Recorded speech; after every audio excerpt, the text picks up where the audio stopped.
Hello, hello, hello, and welcome back to Alice Talks Football, and welcome back to another live Manchester United news, transfer news, and update show. Berrada speaks out. Onana to stay, but Onana does his job at least in helping Mbeumo come to United. Is Onana staying? What we got to do to get Mbeumo in? We could have a conversation about that and that story. Ekitike 63 million deal. Price been lowered, and also the Athletic said that they'd be willing to do a deal in installments as well. So could Ekitike become more realistic?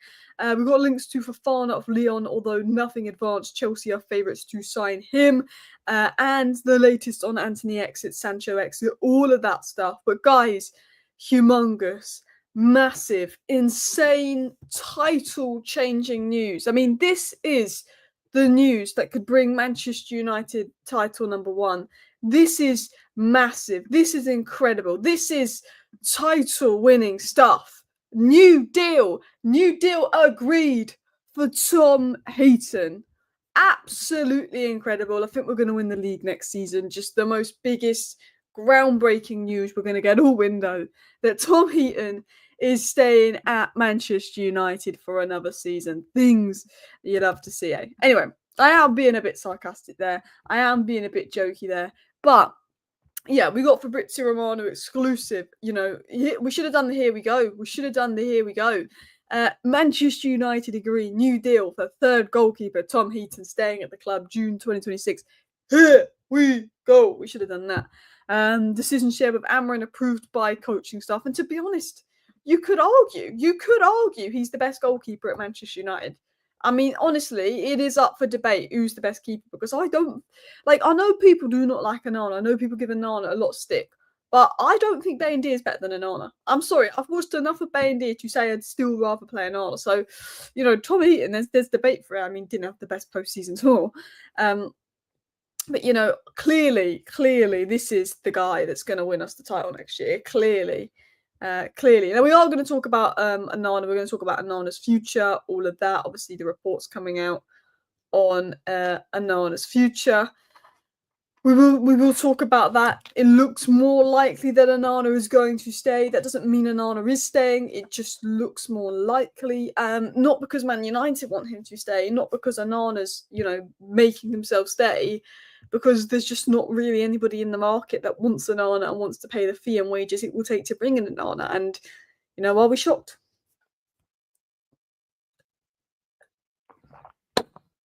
Because being totally honest, I'm not completely shocked. Now, a couple of people are worried. You know, Alice, where's Mbeumo? We haven't sold this player, we haven't sold that player. But guys, it's June 17th. It's not August 17th, it's June 17th. And I've seen people stressing, you know, transfer windows take time. Man United take time. It'd be nice if you could do business quicker, faster, this and that. Not drag it out, not all of that.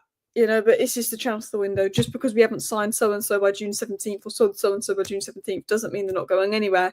And that could be the same with Onana. As of now, it looks like Onana's going to stay. As of now, Onana staying looks like a much stronger possibility than him going, because there's a lack of interest. But the market can change. You know, someone next month could go in for Onana, and the next thing you know, Onana's on his way to Saudi. Bish, bash, bosh, and look, United all of a sudden are advancing for the Atalanta keeper, Lemens. James Trafford, I think he'll go to Newcastle. Like, things can change quickly. So yeah. These link Fofana links are fine, but we need to focus on striker. We need to put up or shut up with a new number 9. I'm going to tell you something about Malik Fofana. So we've been linked to Malik Fofana, the guy of Lyon, who did cause us a lot of issues when we played against Lyon. What I will tell you is Chelsea have inquired about him yesterday. That was confirmed by David Ornstein. Chelsea have sort of, you know, inquired about that. The next day he gets linked to Man United. This is, and I'm going to tell you this for a fact, Man United have looked at Malik Fofana. Man United, you know, he's a name on the list, but there's nothing going on with Man United and Malik Fofana. I'm going to tell you this as a fact. Nothing is going on with Manchester United, Lyon, and Malik Fofana. Okay? Look, if we don't get Mbeumo, if we bottle the strikers, Malik Fofana could become a name on United's option list, but we're focused on Mbeumo and we have other names. Malik Fofana is not one of the top 4 names for attack that United want to pursue this summer. You know? So basically, we're just being linked to him today because they want to see if they, you know, because Chelsea are in for him. So let's link him to Arsenal, Man United, because Chelsea have interest to make his price seem higher. Every time Chelsea are in for a player, yeah, or Arsenal in for a player, someone in the media, normally agent driven, will put out that United have interest, and the agent will put that out to try and get a better offer for his client, better personal terms, better wages, and Leon will put that out to try and get more money out of Chelsea. So I think the links to Malik Fofana is because Chelsea are in for him, so the agent will put out United have interest so he can get some better terms out of Chelsea if Chelsea are going for him. Leon will want that out to try and get more money out of Chelsea. That's what I think. I don't think we're actually doing anything for Malik Fofana as well. I want to talk about the news though. I want to talk about Mbeumo. I want to talk about all those stories going about, but obviously the groundbreaking, title-changing news. I mean, Liverpool, be scared. Liverpool and City should be terrified next season because, yeah, Tom Heaton, he is staying at Manchester United. So let's get into the next story, the next bit of information. So Omar Berrada was asked about signings and the plan and Manchester United, and he said this. And this was the Athletic. So go check out the Athletic. Literally, it's like £1 a month, and they do such good work there. But they said he said that we're going to do our best to do more signings quickly. Sometimes when you're not quick, it's because you're negotiating and you're trying to make sure you get the right value for money. So being efficient or quick isn't necessarily the best thing for the club. So that is him strongly hinting and suggesting basically that, you know, he wants to get deals done quick. He wants to move fast. Look, we got Cunha done quick, but you also got to be efficient. You can't overpay. And for me, that's Omar Berrada saying, look, we're working on a Mbeumo. We want to get it done quick, but like, we're not going to give Brentford 70 million. I think that's him very much talking about the Mbeumo situation. Bear with. Just going to put my phone on mute. Bling, bling, bling, bling, bling. So just put that on mute here. There we go. So yeah, Berrada is saying United are going to do their best to sign players quick, but you know, it's about getting the right value for money. And I think that is just them talking about Mbeumo. I mean, people are telling me Mbeumo likes Spurs and this and that. And look, he's not rejected Spurs. He's not said no to Spurs. But like, it's been very clear his preference is Manchester United. And I know a lot of Spurs fans are like telling me otherwise. But like, it has been made quite clear by Romano, by the Muppeteers, by Ornstein, that his preference is Man United. So I'm not really, like, as of now, like, things could change. As of now, I'm not worried about Spurs because Spurs, and I'm going to talk about this in a second, are going and looking at other targets. They're going, you know, they've got interest elsewhere. And if we look at Mbeumo, you know, and everything we know on Mbeumo, then we've got, you know, Brian Mbeumo rejected Newcastle United, Arsenal, and more clubs as he wants to wear the Manchester United shirt and play at Old Trafford. Both clubs are back in talks today, working to get the deal done. And Mbeumo has an agreement with United, was said by Romano. Brian Mbeumo decided he wants to join Man United, is now expected to open talks with Brentford. The likes of Arsenal, Newcastle, and Tottenham all interested, but the Cameroonian said he preferred United. You know, Mbeumo's priority and number one choice has been Manchester United and always has been. It's up to the clubs to get it done. Mbeumo made his preference to join Manchester United clear to all suitors and aware of his decision to join them, including Thomas Frank. So that's why I'm not worried about Tottenham, because these are all good sources of information. You know, making Mbeumo's preference clear. But also, it looks like Tottenham are going in and looking at other targets right now. Apparently, we don't need to sell to buy Mbeumo, but once we brought buy Mbeumo in, assuming we can do the deal in installments, which I think the belief is we can, but once we bring Mbeumo in, we have to sell to buy to bring anyone else in, is apparently the sort of stance. But Tottenham seem to be moving away from Mbeumo and looking elsewhere on the market. They seem to be exploring other deals because I think they know that Manchester United are likely to get the deal done. And interestingly, this was said by Pete Hall.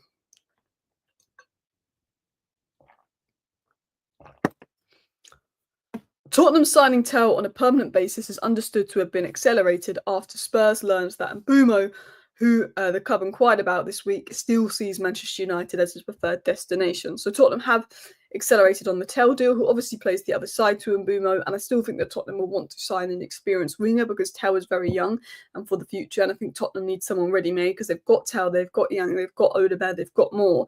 They've got a lot of young players. I do think that Tottenham needs someone ready-made, and Mbeumo ticks that list, and I think they're not necessarily never in for Mbeumo, because I think if Manchester United and Mbeumo falls apart, they will go in. But I think Spurs have the belief now that Manchester United are going to get Mbeumo, so they need to go on and get on with other business. Like United wanted Gyökeres, he wants Arsenal. United are like, well, we're not going to wait for Arsenal to choose between Gyökeres and Sesko. We're going to go and do the groundwork for Ekitike. And that's exactly what Manchester United are doing in regards to Ekitike. And Spurs are in a very similar place to that, because today, it's been said that one, Spurs are keeping tabs on Garnacho, which is going to help fund our Mbeumo move. Although I think considering Odebear's better on the left than Young, Tell's better on the left than Young, Moore's better on the left than Young, I think Garnacho's actually better on the right. I don't know if they'll go for Garnacho, another young player, but I think he would be very good at Tottenham. And they've also been linked to the Rennes striker, and I'm going to probably mispronounce his surname, so I'm just going to call him Arnold from Rennes. So I believe is it like 23 goals this season? Or, no, I think it's 17 goals this season, and 3 assists in 33 games in Ligue 1. He's recently turned 23 years of age. He is a player that Tottenham have been looking at. And obviously last season he got double figures for goals as well. But he got 18 goals and 4 assists in all competitions this season. That's 22 goal contributions in 2,600 minutes. So Tottenham are looking elsewhere, and he can play across the front three. They've also been looking at Garnacho. They've also been looking at Semenyo. They've also been looking at Eze. So I think Tottenham has sort of got the indication now that, and I think there's a belief inside Tottenham, considering that they're just cracking on and doing other business, that, Mbeumo is likely to go to Manchester United. I think if Man United walk away from Mbeumo, Tottenham will come in. But Tottenham are going on and getting on with their other business. 63 million for Ekitike is a joke. Marmoush was that price. He's 45 million maximum. For me, Marmoush is far better than Ekitike. So if Marmoush went for 63 million, you could argue that we should be able to get Ekitike for 55 million. We should argue we should get him for 50 to 55 million, considering Marmoush went for 63 million. But I think Marmoush has add-ons taking it to 70 million, though. I think 3 million was base, so maybe we can try and ask for 50 million, taking it to 63 million, including add-ons. But like Marmoush was better than Ekitike, so if Marmoush is costing City 63 million, then I think we should try and get Ekitike for less. I said the most I'd pay for Ekitike if we were desperate and we could pay it across 5 years of instalments would be, of course, 65 million. If we could pay it across 5 years of instalments, because that's less than 20 million a year. But when you consider what Marmoush went for, United are well within their right to want to be able to get Ekitike for 50 million, because he's not as good as Marmoush. Marmoush was the better player.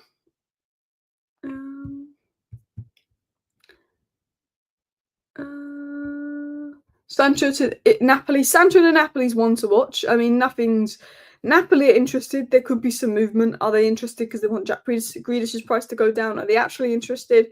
I think United would sell Sancho for 20 million. I think United would honestly, because we've got the 5 million from Chelsea, I think we'd sell him for 20, not 25 million now, just to get him out and just to get him off the wage bill. But I'm telling you this now, Sancho's going to go out on loan, so he can run down his contract and sign on to another club with a big signing on fee. Like, the reason he rejected Chelsea, because why would he reject Chelsea? He was happy at Chelsea. He finally got a way out of Man United, and he rejected Chelsea because of the wages, because he wants the money. He wants the signing on fee, Jadon Sancho. So while Napoli are in, something tells me it'll be a loan. I'd love to get rid of Sancho permanently, but because he's got 1 year left on this deal, I think he's deliberately going to try and go out on loan and run this deal down, I think, because he knows he can get some big money next year. Do you think Garnacho will stay? Very unlikely, but the interest in him is quite low. Like, there's interest in him, like there's a lot of clubs interested in Garnacho, but nobody's really opened up to official negotiations with United. There's just interest. But Garnacho turned down Leverkusen because he wanted to stay in the Premier League, so maybe Garnacho's got indications from some Premier League clubs that they will go in for him, because he's turned down a couple of clubs. Where do I see him going? Apparently Villa have interest, Tottenham have interest. It'll be interesting to see. There's a lot of teams with interest. The front three of Cunha, Ekitike and Mbeumo will be making movies. The front three works really well, but for me, Ekitike, the price has got to get lower and lower. Like, I like the player. I think with Ekitike, he's faster, his movement is better than what we've got, but the question is, he's not the most clinical finisher. And that's something, when we don't create a lot of chances in ourselves, we need to finish those chances. But then, we got stick for signing Mbeumo and Cunha. Well, we haven't signed Mbeumo yet, but we're getting stick for Mbeumo and Cunha because they've overperformed their XG.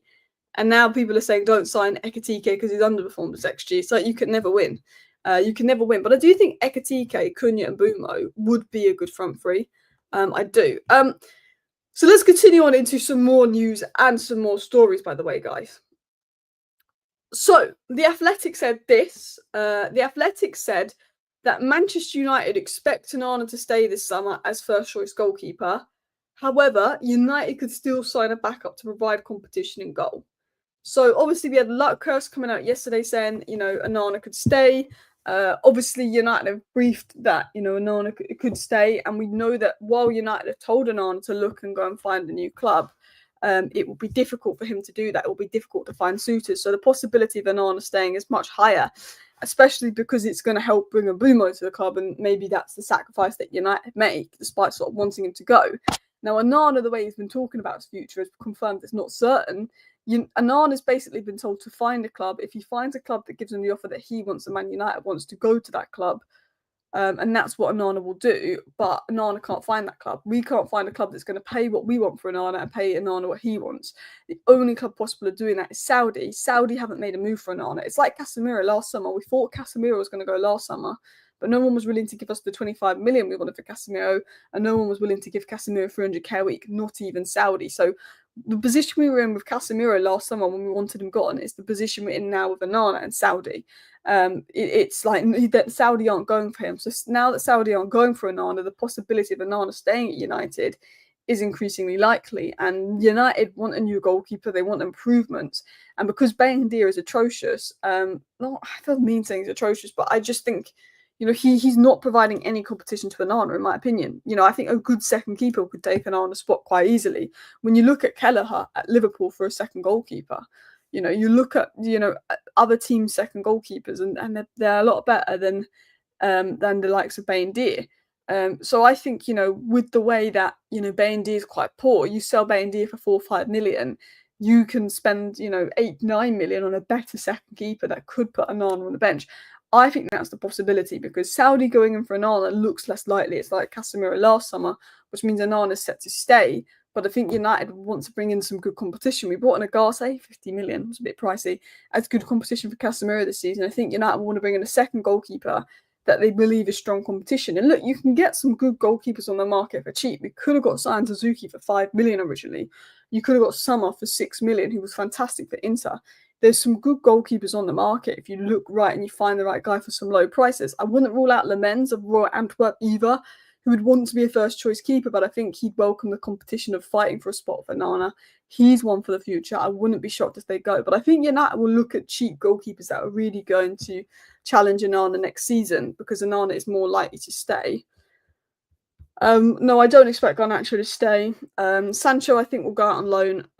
But look, we'll see what happens with Napoli because it has been reported Napoli are in for Sancho, so we'll see what will happen.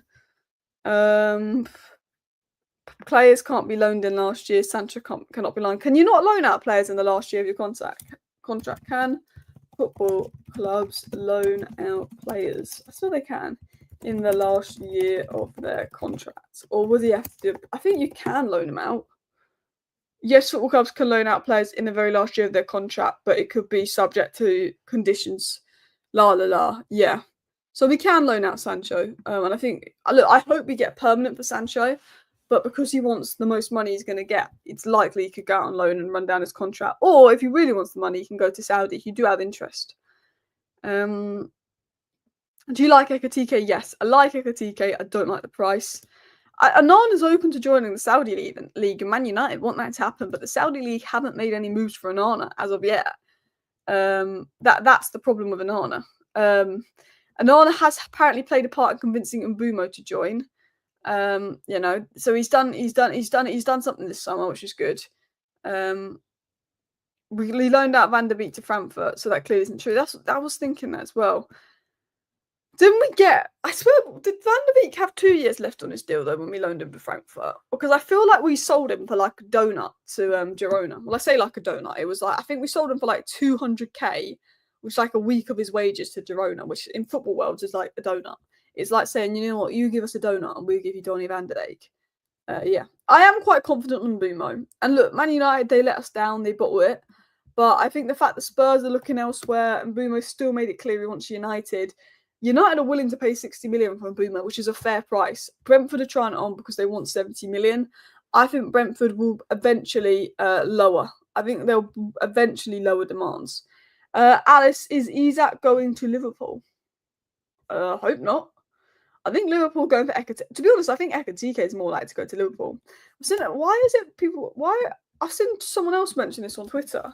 Is there links between Liverpool and Isak then? I mean, I don't think Isak's going to go anywhere. Especially when you've spent that kind of money on 4 inverts. Could they afford Isak? I doubt it. Romano did say Isak is Liverpool's dream target. But that's it. That's like saying Man United's dream target is killing Mbappe. Doesn't mean it's going to happen. But yeah, like I don't think there's anything really with Isak to Liverpool. He's just the dream target. Our dream target's probably, many players that we're not going to get. I don't think Isak's going to go anywhere this summer. I don't. Do you think Garnacho will go to another Prem club? I think so. Considering he's turned down Leverkusen, he must have some confidence. So let's talk about Ekitike and let's talk about the striker situation then. So this was said by Paul Hurst, who is a decent source of information. And he is saying that Frankfurt sold Omar Marmoush for 63 million would ask for something similar for Hugo Ekitike. I think the fact that Marmoush is better than Hugo Ekitike, we can use that to get Ekitike's price down. It has been revealed he will go for less than 85 million pounds they're asking for, because look, there's a lot of interest in him, but no one's willing to pay the 85 million that they're asking for. Also, the Athletic said that they're willing to be flexible. They're willing to be flexible with the Ekitike deal and let teams pay instalments. So look, if you can get Ekitike down to about 60 million and you can do that deal on instalments, Ekitike to Man United becomes a strong possibility. But Liverpool are in for him, other clubs are in for him, and it's just one to keep an eye on. The Athletic did say as well that United have inquired about Ekitike, and the Athletic, as I've said, guys, is one of the best sources of information out there, because with the Athletic, they don't need to clickbait you to get clicks. People pay the Athletic a fee a month to read their stuff. So in return for paying monthly subscriptions for their stuff, rather than getting clickbait stuff to get views, clicks, headlines, interactions, they want to produce quality and interesting and factual information so people stay on their subscription books. So the Athletic are a really good source of information, and they have confirmed, look, we've inquired about Ekitike's availability. We've contacted Frankfurt in recent weeks to understand potential terms, and we're actively exploring the deal. So we've got news coming out from a top tier source that Manchester United are actively exploring a deal for Ekitike. They've inquired about availability. I'm pretty sure they mentioned that Frankfurt would be flexible as well and potentially allow Manchester United to do a deal on instalments, which is really big for Manchester United in regards to PSR and everything.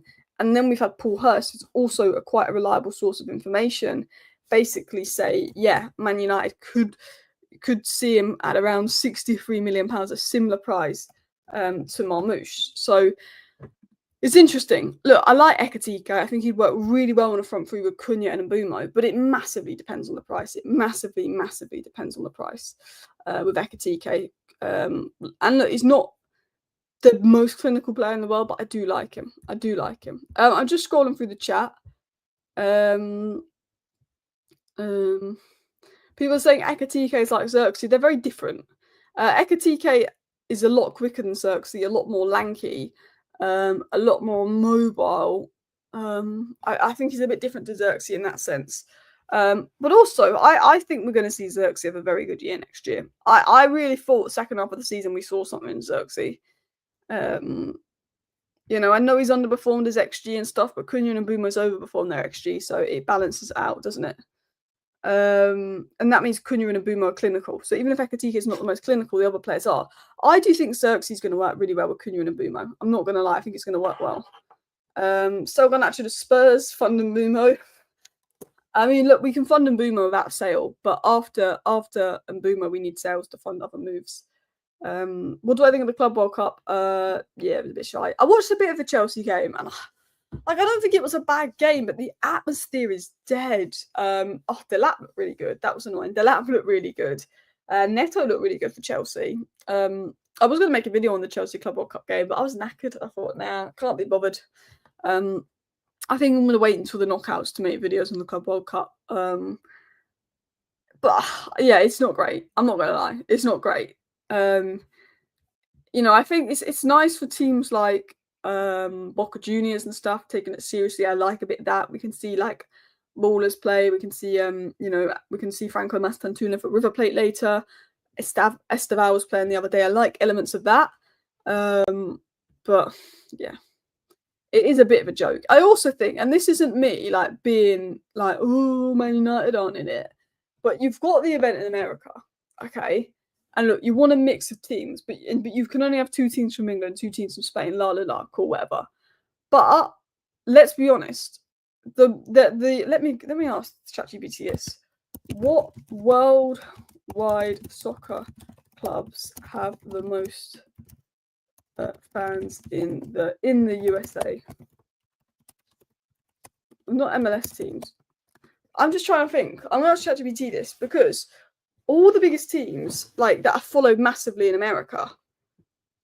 Yeah, so you've got Liverpool, Arsenal, Manchester United, Barcelona are some of the most viewed teams in the US. Yeah, and they're not in the Club World Cup. 38%. So there was a survey. What is the most popular football team among US adults? In first place is Real Madrid at 38. In second place is Man United at 37. In third place is Arsenal at 31. In joint third with Arsenal is Barcelona at 31. And then in fifth is Manchester City with 30. Yeah. So the 4 most followed teams in the USA, 3 of them aren't in the Club World Cup. And they're wondering why they can't sell at audiences. There's no, you know, they like Newcastle's quite big in the US actually. So is Liverpool. So, you know, Liverpool, Man United, yeah, like a lot of. I think that doesn't help. And I'm not saying that Man United should be in it because we shouldn't be in it. We're crap. But Liverpool and Arsenal and Barcelona would all definitely help the viewing figures as well.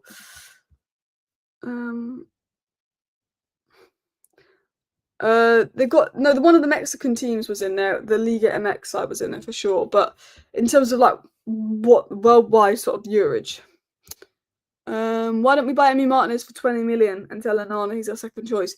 Because we need the 20 million to buy Emi Martinez and pay his wages and all of that. And we can't do that without sale. Look, if we buy Mbeumo and we sell Garnacho for 60 million with pure profit, we've probably got the funds to bring in a striker and a goalkeeper just through selling Garnacho. But I think Man United's plan is to bring in someone like Lamens to replace Bain Deer with. That's really going to challenge Onana. You know, when we had Henderson challenge De Gea for a bit, we want someone that's going to challenge Onana. Is Ekitike the right profile for United? I think so. I think if you're thinking front three with Kunru and Mbeumo and balance, I think yes. But the worry is age and experience, and this is just, you know, wasn't good at PSG at a big club. He's gone to Frankfurt and he's had his first good season in a while at Frankfurt in the Bundesliga, where it is a lot easier, you get a lot more space. And how many Frankfurt strikers go for big money like Kolo Muani or Jovic, and then they go elsewhere and they're not good?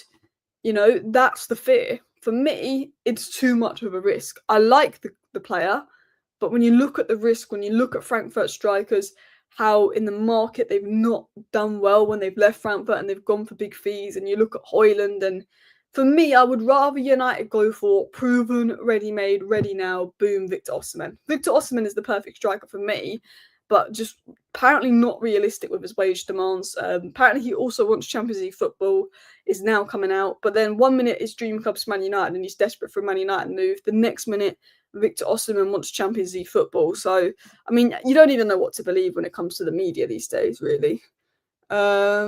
You know, I mean, I've seen a lot of negative stuff about Ekitike. People saying he's rubbish, people saying he's trash, and that's far from it. Like, he's a good player. I like him. I think he could be the next Alexander Isak, but I think with the price that's being asked for Ekitike and the fact that Manchester United probably need a ready-made proven striker, it's just not, is not something that I would explore. Unless, look, if you can get him for under 60 million and Gyökeres is off the table and Osimhen's off the table, I would explore it. But it's a risk for sure. In other news as well, we have been linked to Malik Fofana. But again, I don't think there's anything credible in that. I think it's Chelsea are in for him and let's link him to United agent talk. And The Athletic did mention, and as I said, The Athletic, very good outlet of information.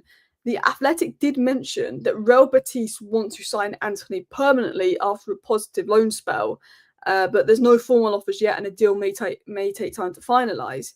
But they said, look, this could take time, but they're saying Real Betis want Antony on a permanent. And I think, again, we've always worried that Real Betis are going to try it on with a loan this and a loan that for Antony. But right now, it looks like Real Betis are more than happy to do a permanent deal for Antony, which is good. The problem is apparently they're offering us 20 million and some image rights and a future sell-on clause in Antony, which probably isn't the offer we want at Manchester United for Antony. But the chances of getting Antony off the books permanently is increased. You know, this time a month ago, Real Betis were making it clear they'd only do loans, but I think the interest from the likes of Juventus and other sides says to me that now Real Betis have realised they've got to do Antony on a permanent deal. We want 35 million. They want to do it for 20, including add-ons to take it to 25 million. I think we can get a deal involved with Real Betis for Antony at around £30 million and use the fact that they've been hyping him up, use the fact that he's been good to get ourselves the best deal possible in regards to Antony. But I think we can potentially get a deal done for around 30 million. Oh, bear with me. For around £30 million. I think we can push it up. I think they're just trying to get it for as cheap as they can, you know what they do. Yeah, people keep comparing Ekitike to Xerxes, but they've got lots of differences. He's more like Isak, just with less clinical finishing. I agree in that. Do you think Garnacho will go for 60 million? I think he'll go for 50 million. I think 50 million is what we'll get for him. I think 40 million would be silly when, Malik Fofana is going to go for 42 million, apparently. And Malik Fofana is not worth more than Garnacho. Jeremy Gittins was going to go for 45 million. He's not worth more than Garnacho. I think 50 million he'll go for because the fallout of Amarin is so public and it ruins our bargaining position. But I think we were asked for 60. I think he'll go for 50. I don't think he'll go. I think we'll get more than 40. Tell 38 million, Fofana 42 million, Gittins 45 million. We should get 50 for Garnacho, but it's going to be difficult because there's a lot of teams that have interest in Garnacho, but he's their second choice, not their first choice as well. Is any club looking at Isak? Well, Liverpool dream of him, but they've not made a move because it's probably not viewed as realistic this summer. Newcastle got Champions League. They're probably not going to sell. I think if Newcastle were going to sell, it would be someone like Anthony Gordon, not Isak, I think, this summer. Just in case they wanted to raise a bit of funds. But then at the same time, I think everyone will stay at Newcastle this summer, like the big names. But I think if Newcastle don't get Champions League football next year, they will cash in big on Isak because of a club like Newcastle. They have to get Champions League football if they spend big the following season because it will hit them. It will impact them for PSR. Hence why this time last year Newcastle had to sell a bit, like Anderson Minter. Not getting Champions League football will impact Newcastle. So I think it's one of those where they'll keep him because they're in a good place in regards to PSR. But I think next season, Isak could go, especially if Newcastle don't get Champions League next season. I think they probably will get Champions League next season if they sort out their depth this summer. I think they can. I think Newcastle's best 11 is capable of getting top 4 in the Premier League, but Newcastle don't have that good depth. And if they're going to be in Champions League next season, they're going to have to sign a few players to help with their depth. So that could be one to watch. But he seems happy at Newcastle. I don't think Isak's going anywhere this summer. I don't. Garnacho to Napoli for 50 million. Apparently, Man City want 45 million for Jack Grealish. Tell me now. And I know, I big up Garnacho more than a lot of you in the chat, and a lot of you in the chat aren't the biggest fan of Garnacho. But would you rather pay 45 million for Jack Grealish, who likes to go out drinking, has got one goal in the last year and a half, which was a penalty, for Manchester City, the easiest team in the world to play for, and is 29 years of age? Or would you rather go for Alahan, or would you rather spend 5 million more and get Garnacho? Because if Man City want 45 million for Jack Grealish and Napoli are looking at paying 45 million for Jack Grealish, why can't they give us 55 million for Garnacho? Garnacho is 9 years younger than Jack Grealish. 9 years younger. Jack Grealish got 1 goal and 1 assist this season. Garnacho, whether you like him or not, he got over 20 goal contributions this season. So whether you like him or not, I don't understand how you can value Jack Grealish at 45 million and tell Man United you're not going to pay 50 million for Garnacho. It's just Manchester City. It's their way of doing things. It annoys me. It absolutely annoys me. But listen, people, I'm going to wrap up today's show. I think Grealish will go for 30 million, but I read somewhere that he's valued at 45 million, which is ridiculous. Absolutely ridiculous if that's the case. But I think he'll go for 30 million because I think City dropping him from the Club World Cup squad and the desperation and all of that, I assume Grealish will go for around 30 million, but you never know. But anyway, I'm going to wrap up today's show here. Big up everybody that tuned in. I'm going to redirect you to Never a Foul. So go and raid Never a Foul. Go and raid Cass's channel. Thank you for watching. Bye.